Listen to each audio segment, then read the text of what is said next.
Um, Good evening. My name's Dennis Maher. In 1978, I graduated from high school, enlisted in the Army.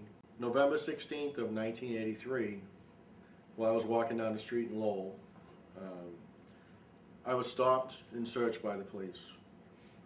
Well, was stopped and questioned first, and then as they questioned me, then they searched me and arrested me for possession of marijuana. They took me back to the police station and asked me more questions and then put me back in a cell. Then later on that night, they took me out again and asked me questions again. And finally, I said, what are you questioning me about? They said, well, we're questioning you about a rape and an attempted rape. And I said, well, I think I need a lawyer. And so the next day, they brought me into court, and they brought me into court to arraign me on the possession charges. So they arraigned me for possession of marijuana. They gave me 6 months probation. And then they did an in-court identification. One of the victims came in and identified someone else. So the judge dismissed all the charges against me. Then as I was walking out the courtroom, the police officers arrested me again and charged me with the same crimes that the judge had just dismissed. On January 5th, 1984, I was arrested and charged again with another rape in a different town, in the town of Ayer. I knew nothing about it. I didn't even know where the hotel where the crime happened was. And of course, I did another lineup, and of course, I was identified. So in April of that year, I was tried in the Lowell cases and sentenced to 20 to 30 years in prison.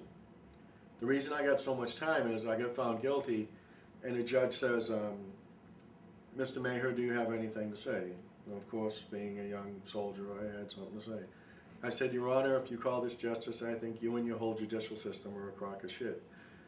The DA at the time told me that the judge said double the sentence. So instead of getting 10 to 15, I got a 20 to 30 out of it. 1 month later, I was tried in the Ayer case and sentenced to life in prison. Then in 1986, I was brought back into court and found to be, and sent to the Massachusetts Treatment Center for Sexually Dangerous People, and found to be a sexually dangerous person, and sentenced to 1 day to natural life in prison. So as I'm doing my time, I get committed to the treatment center, and I'm back on the block one day, and I believe it was 1993, and someone says, Dennis, look, put on Phil Donahue. There's a thing called the Innocence Project. So I put on Phil Donahue, and I watched, I saw Barry Scheck for the first time and heard about the Innocence Project for the first time.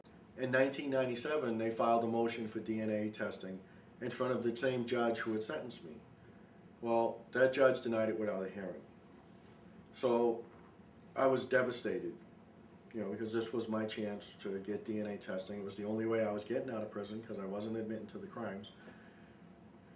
And so I was depressed and all the other things that go with that. So the day that judge retired, I called the Innocence Project and asked them for help again. The student at the time told me, he goes, I really shouldn't take this phone call, but I will. And you should contact the New England Innocence Project, which is called NEEP. So that's when I got involved with the New England Innocence Project. So I had to go back through the process of sending them, filling out the questionnaire that they send you. Then I had to send them all the transcripts so that they could read through the transcripts. And then it had to go in front of a board, and the board decides if to take the case or not. Well, they assigned Eliza Kaplan and Karen Burns to my case. Well, eventually, Karen Burns went looking for evidence. And every time she would go, they would say, well, the evidence has been destroyed. She said, do you have a record? She'd say. And they'd say, no. And finally, it got to the point where they would just turn their backs on her and ignore her. So she got fed up and started knocking on doors asking people for help. Well, she found someone to help her on their lunch hour.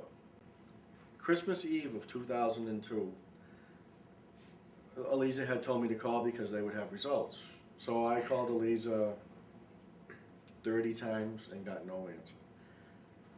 So I went outside after lunch for an hour. It was like 5 degrees out, and I walked for an hour, and I come back in, and block officer says, "Dennis, call your lawyer." I said, "I've been calling her all morning. She doesn't answer the phone." So when I called her back, she says, "You've been excluded." So this is Christmas Eve, 2002. You can't receive a better Christmas present. Well, about a week or two later, all of a sudden a slide shows up on the DA's desk. It's the slide from the Ayer case that was used and preserved to be used against me. Well, they sent the slide to Spectrum Labs? No. The labs in Maryland. Selmac. Sent the slide to Selmac Lab in Maryland. And on April Fool's Day, I called Eliza and she said, "When do you want to go home?" Now, this was April Fool's Day. And I said, "Are you serious?" She says, "Yeah, we're serious." I says, "Well, how about April 3rd, which was a Thursday?" And she says, "Why?" I says, "Because it's going to take, I need a day to get my parents ready because this is going to be something different." So on April 3rd, 2003, I was brought into courtroom, went from a prison cell to plush law offices after having the judge say, "All I have to do is sign the paper and he can go." And having the DA say, "Yes, Your Honor, all you have to do is sign the paper and he can go." And from there I went to start the process of being an innocent man and free. So about almost 2 years later, we filed lawsuits against the city of Lowell and the town of Ayer. We settled with the city of Lowell in 2008. So we only had the town of Ayer left. And so we won summary judgment and we were getting ready to go to trial. We hadn't gotten summary judgment decision yet? Well, we were waiting on a summary judgment decision, but we had a trial date of August 3rd? Yeah. Of August 3rd. So before that, a week before, the lawyers from Ayer came forward and asked if we wanted to have a mediation on a settlement. So we had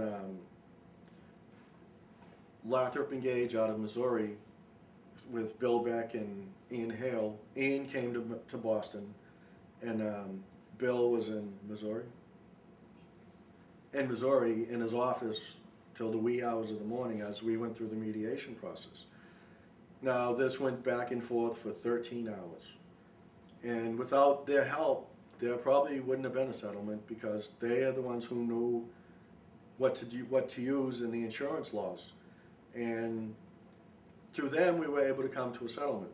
Now, Bill and Ian are donating the time that they would be paid from me to the Midwestern Innocence Project. And it feels good for me because then I know that the Midwestern Innocence Project can go forward and do more research, more investigations into proving other people free. Now, the other part of it is that Goodwin Proctor, the people who run the New England Innocence Project, donated their share of the money from my settlement to the New England Innocence Project also. You know,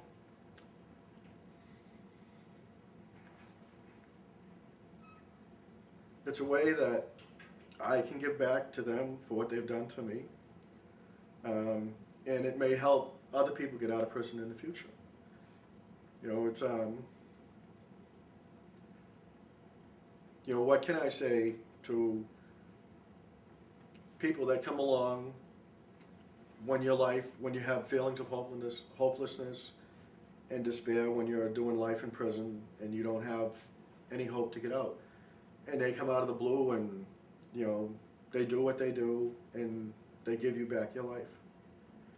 You know, I have a 4-year-old son and a 3-year-old daughter. My daughter's name is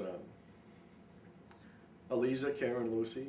Eliza is the woman who was the lawyer who got me out. Karen is the student who found the evidence, and Lucy's my mother. Thank you again, Ian and Bill and Goodwin Proctor.